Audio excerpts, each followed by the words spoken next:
You've probably started to notice it too. Los Angeles in 2025 was no longer the home of the American dream. It has become a fierce battlefield where the city is not only fighting poverty, but also declaring war on the very people who once called this place home. Once a symbol of hope, light, and new beginnings, Los Angeles is now pioneering policies against its most vulnerable residents. Through measures that sound reasonable but are essentially disguised evictions, masquerading as urban order. From hostile architecture to high-pitched sounds played all night in subway stations, from cold media portrayals to quiet encampment sweeps at dawn. The City of Angels is pulling every tool to erase the presence of those who cannot afford to live in paradise. In this video, join us as we walk through the remaining ruins of the silent war between Los Angeles and its invisible residents. A place where policy is not just regulation, but a silent sentence that excludes its residents from even the right to exist as human beings. Los Angeles was once called the City of Angels, where the sun never sets, where the American dream was once illuminated through every film, every song, and every lottery ticket people bought hoping to change their lives. But today, amidst the reflected light from Hollywood billboards, are dark corners that no one dares to face. Thousands of people are being hunted simply because they don't have enough money to pay for a roof over their heads. According to the latest statistics, there are nearly 71,201 homeless people living in Los Angeles. This figure is slightly down from previous years and is seen by many as a rare positive sign amidst the crisis. However, the reality remains very concerning. Los Angeles is currently the second most homeless city in the United States, second only to New York City. Even more remarkably, of those over 71,000 people, more than 5,100 were elderly individuals with nowhere to go, and over 65,000 K-12 students were living without homes. It's not just about numbers, it's about a generation left behind in the struggle for survival within the city once called paradise. Just imagine if those children huddled under those flapping tarpaulins were your own children or grandchildren instead of growing up with a complete childhood. They had to find ways to survive on the streets, avoid trouble from dangerous situation, and learn to accept that a roof over their heads and regular meals were becoming a luxury. It's no longer just a story about a collapsing generation, but it's about a generation of children who didn't even have a chance to grow up before they had to learn how to survive. When even the young shoots of America begin to sprout from the freezing sidewalks and makeshift awnings, what future does America have left to believe in? The government says they are addressing urban disorder, but the reality is that hundreds of temporary tent camps are dismantled every month with no replacement. Sleeping bags, belongings, family photos, all were dumped into garbage trucks like obstacles on the arrow of growth on the city's development map. We are living in a city where compassion is being reorganized into administrative measures. Each destroyed camp is a victory. Each homeless person who is displaced is a problem solved. But they didn't disappear. They were just pushed back, erased from the light, as if you didn't see them, they didn't exist. And that's just the beginning. A city that was once a beacon of hope, now a place where dreams are swept away with urban waste. If poverty is treated as a crime, what will happen when it's our turn tomorrow? Or when our children and grandchildren find themselves homeless? Don't take your eyes off the video, because behind these numbers are also silent purges from a city determined to sweep the homeless off its street corners. Are you ready to face the harsh truth behind the glamour? Let's move on to the next part. It's hard to believe. A country might spend trillions of dollars to rebuild another nation for others, but chooses to play the song Let It Go on loudspeakers all night in the subway to drive away the homeless instead of investing in addressing the root causes of the crisis happening right in their own city. Let it go. Let it go. Can't hold it back anymore. catchy tune that was once a part of the childhood of millions of American children is now being played through speakers at the Los Angeles train station, in a way that even the composer couldn't have imagined. Instead of nurturing memories, this song became a cold message for unhoused people. You are not welcome here. From January 2023 until now, Los Angeles has begun implementing a 24-hour continuous music system at many subway stations and public spaces, with the goal of preventing illegal gatherings in high-traffic areas. But when you listen to those songs more closely, you see that the real goal isn't to maintain order, but to eliminate the presence of the homeless who are coming to the subway station as a last resort where they can return. The situation grew even more troubling when an artist spoke out publicly on social media, accusing the city of using his music without permission, and more importantly, using it in a way that completely contradicted the spirit of the art itself. In a post on the platform X, he wrote that no piece of art should ever be used as a tool to suppress or restrict basic human freedoms. That tweet wasn't just a legal statement, it was a wake-up call about the humanity often lost behind policies that seem harmless on the surface.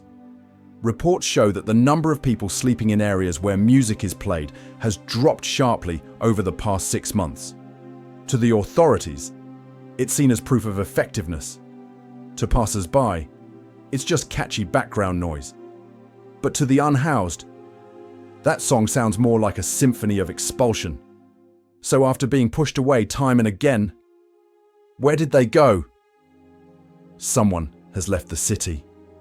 Some people sink deeper into the darkness, living under manholes, crawling into the space between two walls, or sheltering under neglected eaves. Some people never wake up again after an unusually cold night. And in those final moments, it's very possible that the song that bid them farewell for the last time was an electronic nursery rhyme emanating from an automated speaker system. It's painfully ironic. Music, once a symbol of human connection, is now twisted into a tool to drive the poor away. Are we truly building a civilized city, or just fooling ourselves with illusions of light and sound? And is the price of progress too high, if what we're trading for it is our compassion? Homeless people, after all, are individuals who no longer have anywhere to go back to. However, instead of helping them find a home, the city chose to make them homeless. One more time. And in Van Nuys, a northern corner of Los Angeles, once the final refuge for many abandoned lives, dozens of dreams are also losing their final shelter. Near the intersection of Oxnard Boulevard and the 405 freeway, a large homeless encampment once existed, formed in 2018. Over time, it became a refuge for dozens of people, crammed together in makeshift tents amidst the heat and dust of the road, next to propane gas cylinders, both a means of cooking and a potential danger to the entire area. After a major fire last December that frightened many nearby residents and businesses, Van Nuys was placed on the city's emergency intervention list. Earlier this year, as part of the Inside Safe program, the 105th cleanup campaign was directly overseen by Mayor Karen Bass. A heavy excavator was dispatched. Trucks lined up to collect trash, dismantle tent frames one by one, and sweep away all traces of a small community that once existed in the heart of the city. The government claims this is a necessary step. They provide temporary housing, 3 meals a day, social services, and 24/7 protection. In an official statement, Mayor Bass condemned those protesting the cleanup, saying, "Some people are still fighting to keep others living in these conditions. It's unacceptable. How dare they? But not everyone agrees." About 12 protesters showed up, carrying banners and standing in front of the official vehicles. They don't deny the danger or the poor conditions at the camp, but they question. If there's no long-term solution, then cleaning up is just removing the external image, not the root of the problem. Local media reiterated that the camp was once promised by the city to be renovated into a safe parking area for people living in vehicles. But that plan failed long ago. What's left is waste, overcrowding, and now, empty land. The city commits that if even one tent returns, Inside Safe will intervene immediately. A firm promise, but not enough to explain why those tents started coming back. No one looks at the reason. They only look at the presence. And behind it all is a quietly expanding policy, Decree 41.18. A regulation allows authorities to remove tents, seize belongings, and even fine people simply for sleeping in public, even if no shelter is provided. Along with the quiet spread of anti-sleeping designs, short benches, sloped sidewalks, late-night water fountains, Los Angeles is creating an architecture not meant for the poor, right in the heart of the city, once considered a promised land for everyone to start over. Because when those who have lost everything, homes, rights, identity, are further deprived of the right to be present in public space, it is not just a complete expulsion of their right to live, it is a spiritual denial, a denial of human dignity, and a denial of human value within the very society they once helped build. Not every wall is built for protection, and not all urban architecture is built to serve people. Across the streets of Los Angeles, from the subway platforms in Koreatown to the sidewalks along Hollywood Boulevard, a new kind of design is quietly emerging, without signs or explanations, but with a very clear message. This is not for you. It's hostile architecture, something that's turning public spaces into machines designed to repel the presence of vulnerable people, especially the homeless. They don't look fierce. On the contrary, they appear in familiar forms. A stone bench with a bar in the middle making it difficult to sit, a step in front of a store with small metal studs added, or an awning designed to shed water, automatic sprinklers that activate at midnight, or cold white lights that are kept on continuously from dusk till dawn. Those designs weren't explicitly forbidden, but everyone understood that this was a silent rejection from the city. The homeless have already lost everything. They no longer have a roof over their heads, an address, or the ability to find work or rent accommodation. In a vast metropolis where everything has a price, even a corner of a wall or a bench becomes a luxury no one wants to share. And so architecture began to do its work, not by words, but by pushing through design. It's hard not to see the paradox. In the place that once gave rise to civil rights movements, that was once a symbol of freedom and new beginnings, they are now erecting an entire network to prevent the poor from sleeping. While affluent residents rent penthouse apartments seeking quiet space, the elderly, the sick, and veterans who served the nation are denied the right to rest for a few hours on the sidewalk. There was a time when public space was a place anyone could enter without any condition other than existence. The park belongs to everyone. The stone bench is for anyone with tired legs. The station is where people seek refuge on a rainy night. Now, public space is gradually becoming a tool for classification, to separate those who have the right to stay from those who can only quietly disappear. Can a city be considered civilized if its structures are designed to resist people rather than protect them? And if compassion is no longer poured into concrete, steel, or planning? Are we building cities, or are we creating cold shells to hide truths that no one wants to face? There's something special about the way Los Angeles tells its story. It always starts with light. Local media will talk about the city's humanitarian efforts and the Inside Safe campaign that helped hundreds of people find temporary shelter. They showed images of homeless people being helped onto buses, holding bags of belongings, their faces blank as if they didn't understand what had just happened. Some reports show social workers distributing drinking water, offering breakfast, and smiling. And so the audience believes that everything is being resolved. The homelessness crisis, under the lens, seems to have found a way out. But that light couldn't reach the places where the cameras had left. When the camera lights go off, Many of them are taken to temporary converted hotels where there is a lack of long-term support services, no mental health care, and sometimes just a bed in a locked room. Some people say they were taken away without knowing their destination, without being asked, and without any choice. One day they were moved from the tent camp, and by that evening they found themselves alone in a room with 4 walls, with no one to give them further instructions. Then, a few weeks later, they reappeared on the sidewalk, this time in a different district, at a different bus stop, further away and more invisible. The truth is, mainstream media has become an extension of the public relations campaign rather than a channel for critical analysis and questioning. Very few news reports mention the lack of affordable long-term housing, or that the average rent in Los Angeles currently exceeds the affordability of over 60% of the low-income population. Few people say that most inside safe programs don't actually provide sustainable housing solutions. They only offer temporary shelter for a few weeks, or even just a few days. In a society that consumes images, what doesn't fit into the frame doesn't exist. And the media knows that. So they prioritize easy-to-tell stories. The homeless being helped, successful programs, the mayor speaking, over complex issues, long-term consequences, and people without happy endings. Because no one wants to see the image of an elderly person huddled in front of the door of a hotel that was once promised as a new beginning. When only part of the truth is repeated over and over, it gradually becomes the whole truth.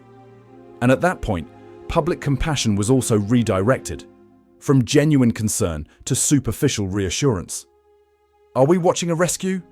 Or are we watching a performance? Will the light from the cameras be enough to warm the marginalized? Or is it just light to help the fortunate sleep more easily each night? In some parts of the world, sharing a loaf of bread is an act of compassion. But in Los Angeles, sometimes that can be considered illegal. In recent years, the city has issued or supported ordinances restricting the distribution of food to the homeless in some public areas, particularly in parks, on sidewalks, or near tourist attractions. The reasons given sound reasonable: food safety risk, impact on urban sanitation, or stimulating large gatherings. But behind those administrative reasons lies a cold message. The presence of the homeless, even just to receive a meal, needs to be minimized. At Echo Park, a charity group used to regularly bring hot meals to the homeless every Saturday afternoon. They don't belong to any large organization, they're just a few individuals pooling their efforts. They bought groceries, cooked at home, packed them into containers, and then delivered them directly to those huddled on the stone benches. No camera, no communication, only grateful glances and a few firm handshakes. But then one day, the police came, ordering them to disperse.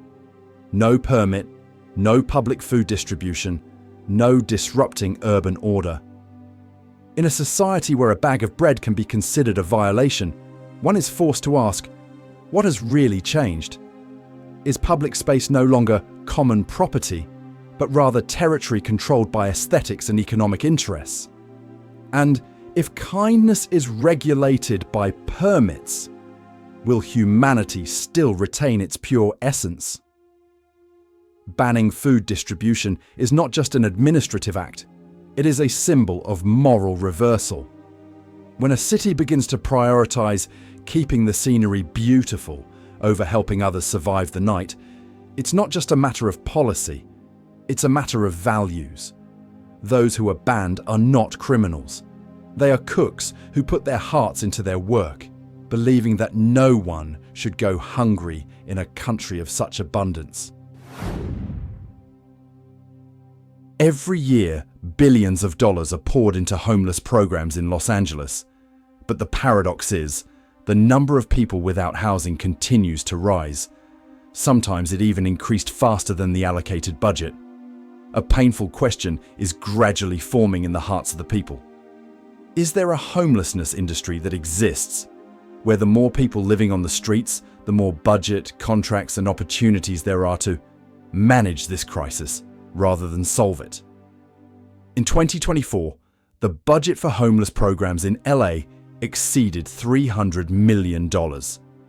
A large portion was given to non-profit organizations, temporary housing construction companies, policy consulting units, mobile healthcare teams, etc.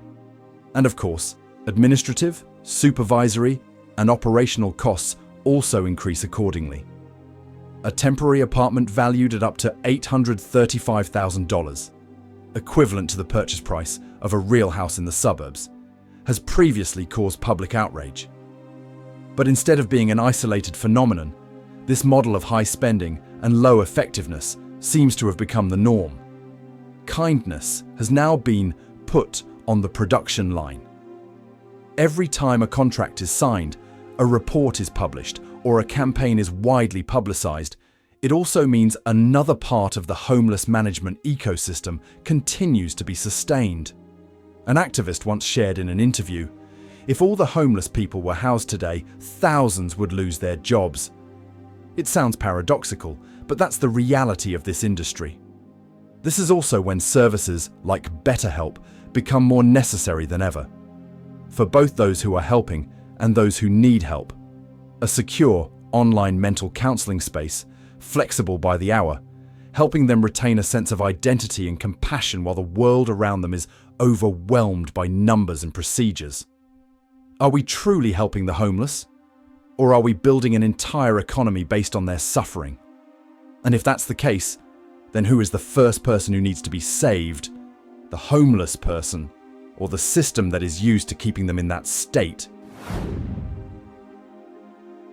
Los Angeles says they are fighting the homelessness crisis.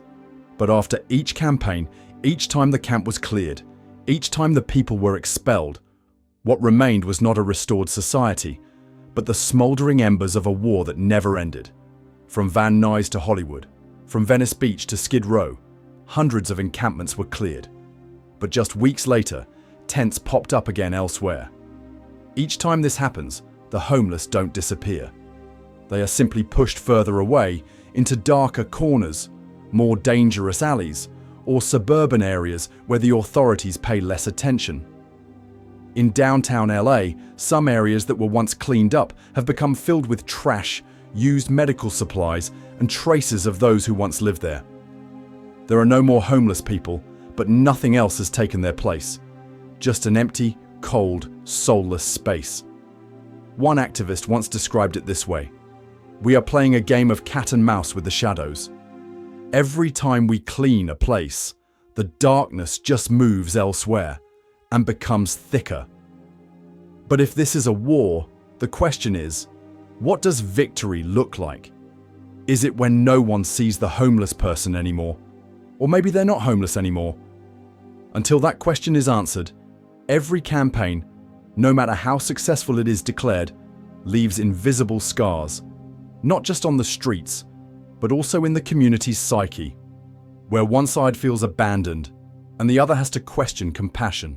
Perhaps the most frightening thing isn't that Los Angeles has too many homeless people, but that we are gradually becoming accustomed to their presence as part of the city's background noise, rather than as human beings who once had dreams, families, and self-respect. In the race to build a modern city, perhaps we are losing what makes it livable: empathy. No one chooses to sleep on the sidewalk. No one grows up dreaming of sleeping under a bridge next to nameless trucks. And certainly, no one deserves to be driven away just because they have nowhere else to go. What kind of city do we want to become? A place that pushes away the vulnerable to protect a clean image? Or a place that reaches out to help them rise together? Please leave your story in the comments section. Don't forget to like, share, and subscribe so we can continue to tell stories that not everyone is willing to listen to, but everyone needs to know. Each share is an opportunity to add one more person who understands, one more person who cares, and one more ray of hope for those whose lives are lived in silence. This video is not intended to condemn any organization, individual, or political group. All information presented is based on publicly available data, official reports, and field observations from multiple perspectives. The stories, images, and perspectives presented are educational in nature, reflecting social realities to stimulate constructive discussion without creating incitement, panic, or stereotyping. We do not condone any illegal behavior whatsoever. We do not normalize suffering, and we do not turn human misery into entertainment. This is not a conclusion, but an invitation to reflect together, to dialogue together, and to hold on to the remaining humanity within each of us.